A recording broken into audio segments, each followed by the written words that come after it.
दोस्तों, आप जानते हैं कि 25 जुलाई 2021 को राज्य सेवा प्रारंभिक परीक्षा होना है और उस एग्ज़ाम में हमको कुछ रणनीतियों की ज़रूरत होती है। जो पेपर की तैयारी हमने किया है, परीक्षा की तैयारी किया है, ध्यान में रखना है कि किस तरह से हमको परीक्षा देना है, बशर्ते नियम को ताक झांक करके नहीं, नियम के हिसाब से हमको काम करना है।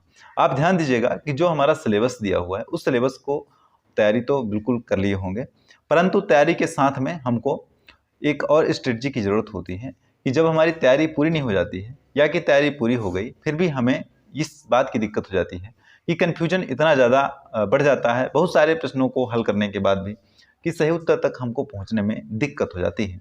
फिर हम सही उत्तर तक पहुँचें कैसे? यानी कुछ हद तक तो सही उत्तर तक पहुँच सकते हैं और कुछ हद तक जानते हुए प्रश्नों को भी हम गलत कर देते हैं। यानी मध्य प्रदेश लोक सेवा आयोग की जो प्रकृति होती है, उसको समझते हुए भी हम सवाल के सही पड़ाव तक नहीं पहुंच पाते हैं, जो आवश्यक होता है। और उसके लिए हमको प्रश्न को 3 भागों में बांट लेना है। जैसा कि आप यहाँ देखेंगे, पहला प्रश्न आपको दिखेगा बनने वाले में से। तो जो OMR को हमको भरना है, उसमें से सबसे पहले बनने वाले प्रश्न जो देख लेना है कि बनने वाले प्रश्न कितने हैं। परफेक्ट कर सकते हैं कुछ प्रश्नों में कि ये एकदम सही है। ऐसे प्रश्नों पर हमको विशेष ध्यान देना है कि बनने वाले जो प्रश्न हैं हमारे, वो बिल्कुल गलत नहीं होने पाए। चाहे जो भी परिस्थिति हो जाए, बनने वाला प्रश्न बिल्कुल गलत ना हो हमसे। और दूसरा स्टेप आता है ना बनने वाले। तो जो ना बनने वाले हैं उनको बिल्कुल छोड़ दिया जाए, बाद में किया जाए, कोई दिक्कत नहीं है, उसको बाद में कम समय में किया जा सकता है। अक्सर करके अभ्यर्थियों के द्वारा ये समस्या पैदा कर ली जाती है जानबूझ करके कि जो नहीं बनने वाले प्रश्न होते हैं उसमें सारा समय बर्बाद कर देते हैं, और जो अभ्यर्थी जानते भी हैं फिर भी उसको बनने वाला समझ के ये तो हमसे आता है, उस चक्कर में टिक लगा के चले जाते हैं, तो अर्थ का अनर्थ हो जाता है और सही उत्तर तक हम नहीं पहुंच पाते हैं। कुल मिलाकर के हमें ये समझने की ज़रूरत है कि जो बनने वाले प्रश्न हैं जिनको हम 100% जानते हैं, उनको सबसे पहले करें। चाहे भले 1 नंबर 2 नंबर कि जितने भी नंबर छोड़ने पड़े बीच में छोड़ दीजिए, कोई दिक्कत नहीं है।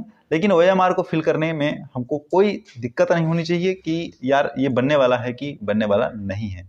तो बनने वाले में से जिनको हम जानते हैं और प्रॉपर जो फैक्चुअली प्रश्न होते हैं, उन प्रश्नों को आप बिल्कुल कर सकते हैं। वहाँ पे कोई आपको समस्या पैदा नहीं होगी। समस्या पैदा ना बनने वाले में हो रहा है, लेकिन इसको भी हम दरकिनार कर देंगे क्योंकि ये ना बनने वाला है, इसमें तो कोई गुंजाइश ही नहीं है कि सही हो जाए हमारा। दूसरा स्थिति आती है कुछ बनने वाले। तो जो कुछ बनने वाले, जिनके कुछ ऑप्शंस को हम जानते हैं, बाकी कुछ ऑप्शंस को नहीं जानते हैं, उन पर भी हमको ध्यान देना पड़ता है कि जो कुछ बनने वाले सवाल हैं, प्रश्न हैं, तो जो कुछ बनने वाले प्रश्न हैं भी हमको गौर करना है।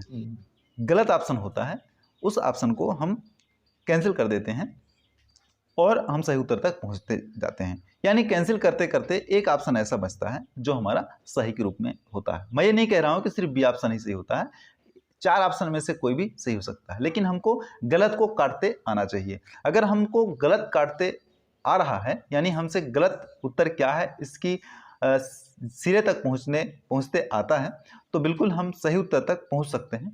लेकिन इसकी प्रोबेबिलिटी 50% है कि सही होने के चांसेस बढ़ रहे हैं। और ना बनने वाले में से सबसे अंत में जो समय बचता है, उस समय में ना बनने वाले प्रश्नों को हल कर लिया जाए तो बिल्कुल स्कोर तक पहुंचा जा सकता है संभवतः, और बिल्कुल सही होने के चांसेस भी बढ़ जाते हैं। ऐसी परिस्थिति में हमको मानसिक संतुलन को तो बना करके ही रखना है। जहां सेंटर होता है उसके पहले अभ्यर्थियों के हाथ में किताबें देखने को मिलता है और वो अभ्यर्थी लगातार किताब उठा करके देखते रहते हैं कि एक ठो तो बन जाए, एक ठो तो बन जाएगा, एक ठो तो बन जाएगा, इसको देख लूँ, इसको देख लूँ। अरे बाबू, मानसिक तनाव पैदा होता है। मानसिक तनाव पैदा हमको नहीं करना है। बिल्कुल जो पढ़ लिए हैं उसको स्वतंत्र रूप से रखिए दिमाग पर और अप टू डेट रह करके परीक्षा देने जाइए। बिल्कुल 100% जो पढ़ लिए हैं वो बनेगा। कन्फ्यूजन अगर नहीं है तो कन्फ्यूजन तैयार भी नहीं करना है परीक्षा में। अगर कन्फ्यूजन तैयार हो गया तब भी हमारे स्कोर कम हो रहे हैं, यानी कम स्कोर हो रहे हैं तो सिलेक्शन के चांसेस कम हो रहे हैं, यानी मेंस एग्जाम देने बैठने के लिए बिल्कुल चांसेस घट रहे हैं। एक एक दो दो नंबर का बहुत महत्वपूर्ण स्थान होता है वहाँ पे, क्योंकि 1 नंबर तो मिलेगा नहीं हमको 2 नंबर ही मिलेगा एक प्रश्न के लिए। और इस बार एक और जो 2019 का एग्जाम हुआ था उसमें एक और स्थिति आ गई थी परीक्षा में कि किसी भी प्रश्न के 2 उत्तर सही हो सकते हैं, किसी के 3 उत्तर सही हो सकते हैं, यानी जितने उत्तर सही हो सकते हैं सबको सही माना जाएगा, ये तो बताया गया था उसमें। और जैसे पहले आयोग में यही बताया जाता था कि जो उत्तर, जिस प्रश्न के 1 से 2 उत्तर सही हैं उस प्रश्न को निरस्त कर दिया जाता था, लेकिन यहाँ पे अब 2 उत्तर अगर सही हैं तो दोनों को सही किया जा रहा है। ऐसी परिस्थिति में हमको ये बात भी ध्यान रखना है कि यार ए या बी या सी या डी में से 2 तो सही अगर हो रहे हैं तो दोनों में से किसी एक को मार सकते हैं, वो सही पूरे के पूरे 2 नंबर दे करके जाएगा, वहाँ पे कोई दिक्कत नहीं है। हमको इस परिस्थिति पर कोताही नहीं बरतनी है, इसको धैर्यता के साथ में करना है। तो सबसे पहले ये वाला ध्यान दीजिएगा, बनने वाले सवाल, ना बनने वाले सवाल और कुछ बनने वाले सवाल, जहां पे हमको हर प्रश्न में 2-2 नंबर मिलने के चांसेस हैं। एक प्रश्न बन गया मतलब 2 नंबर मिल रहा है हमको। तो ऐसी परिस्थिति पर बिल्कुल ध्यान देना है कि गलत ना होने पाए, हमसे बिल्कुल गलत ना होने पाए। जैसा भी हो परिस्थितियां एकदम अनुकूल बना करके हमको परीक्षा हाल में प्रवेश करना है। और मैं ये नहीं कहता हूं कि किताबों से दूर रहना है। जो मोबाइल से अध्ययन कर रहे हैं, यूट्यूब से अध्ययन कर रहे हैं, उनके लिए भी अच्छा सुविधा है, यूट्यूब में भी सारी सुविधाएं दिया हुआ है। परंतु मानसिक तनाव ना बनने पाए ऐसा हालात तैयार करके हमको रखना है। किसी भी स्थिति पर मानसिक तनाव बनने पर हम स्कोर पीछे करते चले जा रहे हैं और चले जाएंगे, बिल्कुल ऐसा नहीं करना है।